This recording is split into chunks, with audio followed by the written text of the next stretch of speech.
80তম স্বাধীনতা দিৱস और মই অসমৰ সমূহ জনসাধাৰণ মোৰ ফালৰ পৰা বহুত বহুত শুভেচ্ছা জনাইছোঁ।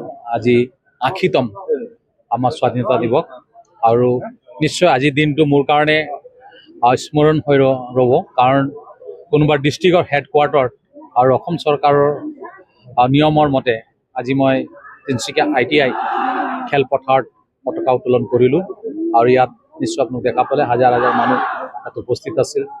মই সকলোক মোৰ ফালৰ পৰা এই স্বাধীনতা দিৱসত শুভেচ্ছা জনাইছোঁ আৰু ইতিমধ্যে মোৰ ভাষণত তিনিচুকীয়া জিলাখনত কি সমস্যা আছে, সমস্যা কেনেকৈ সমাধান হৈছে, কি সমস্যা থাকি গৈছে, এই কথাবিলাক ইতিমধ্যে মই উল্লেখ কৰিছোঁ আৰু আশা ৰাখোঁ মই ইয়াৰ অভিভাৱক মন্ত্ৰী হৈ আছোঁ।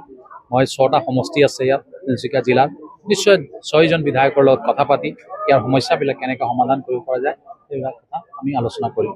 তো আজি আমাৰ মিডিয়াৰ সকলো সকলোকো কাৰ্যকৰ্তাই বুলি কৈ আছোঁ, কাম কৰে যেতিয়া সকলোকো মোৰ ফালৰ পৰা এই 80তম স্বাধীনতা দিৱসৰ শুভেচ্ছা জনাইছোঁ।